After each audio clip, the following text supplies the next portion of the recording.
हा चला लक्ष द्या. तर या ठिकाणी आपल्याला कंबाईनच्या संदर्भात जे महत्वाचं अपडेट आलेलं आहे की हे नेमकं अपडेट काय आहे, अंदाजित जागा किती असू शकतील आणि साधारणतः परीक्षा कधी होऊ शकतील, या तीन गोष्टीची उत्तरं 3 मिनिटात आपल्याला जाणून घ्यायची आहेत. त्याच्यामुळे हा जो व्हिडिओ आहे तो शेवटपर्यंत तुम्ही बघा, तुम्हाला प्रत्येक गोष्ट इथं लक्षात येईल. त्याच्या अगोदर एक मुद्दा लक्षात घ्या की जे विद्यार्थी कंबाईनची तयारी करतायत त्यामध्ये आपण पाहतो मी आहे, या ठिकाणी नयन राठोड सर आहेत, एन श्याम सर आहेत, ऋतुराज सर आहेत, सोनाने सर आहेत, मंगेश सर आहेत, या ठिकाणी शरद सर आहेत आणि त्यानंतर आपण पाहतो असे भरपूर फॅकल्टी आपल्याकडे आहेत जी कंबाईनची तयारी इथं आपल्याकडे करून घेणारी फॅकल्टी आहेत. ती ही पूर्वची आणि मुख्यसाठी. त्यानंतर आपण पाहतो आवंतकर सर आणि गुट्टे मॅडम मराठी आणि इंग्रजीसाठी आहेतच. आता यामध्ये जर आपण एकंदरीत पाहायचं झालं हे कंबाईनच्या संदर्भात रिसेंटची जी ऍक्टिव्हिटी आहे ती ऍक्टिव्हिटी काय चालली ती पहिलं बघूयात.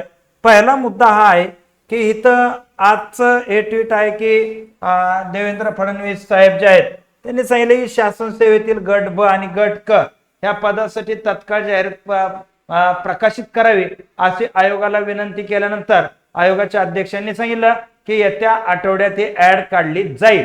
बरोबर आहे. हा पहिला मुद्दा लक्षात घ्या की आचारसंहितेच्या अगोदर ऍड काढली जाईल असं सांगण्यात आलेलं आहे.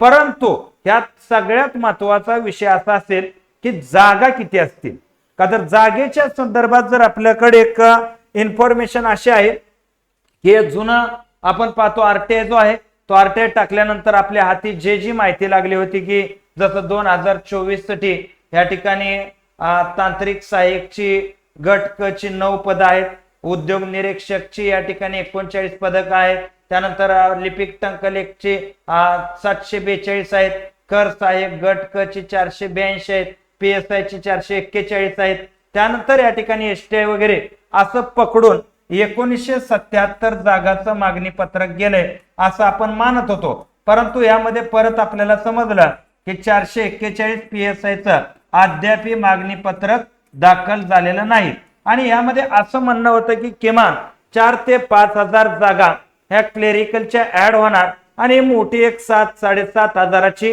ऍड बनणार. परंतु विद्यार्थ्यांचं मत असं की आम्हाला 15 हजाराची ऍड पाहिजे आणि या ठिकाणी यांची कॅपॅसिटी 7-7.5 हजाराची कॅपॅसिटी होती.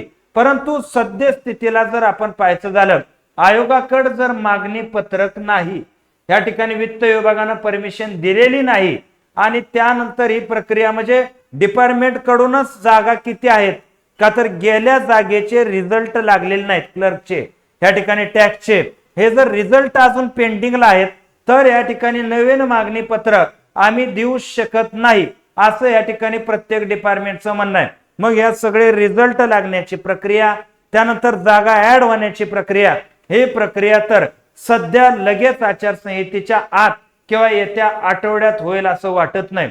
त्याच्यामुळं जागेची संख्या जरी ऍडच्या सुरुवातीला आपल्याला कमी दिसत असेल तरी सुद्धा एक गोष्ट लक्षात घ्या की हळूहळू त्यामध्ये जागा विविध पदाच्या ऍड होतील, जागा वाढत जातील असा आपण सध्या विश्वास टाकूया. म्हणजे सध्या आपण जर पाहायचं झालं तर 1500 ते 1600 पदाच्या वर ऍड येऊ शकत नाही. हे सत्य आहे. हे काय सत्य आहे, याच्यावर सध्या ऍड येऊ शकत नाही. हा पहिला मुद्दा लक्षात घ्या. आता एवढ्या कमी कालावधीत आयोग नेमक्या काय काय हालचाली करतोय हे खूप महत्वाचं आहे.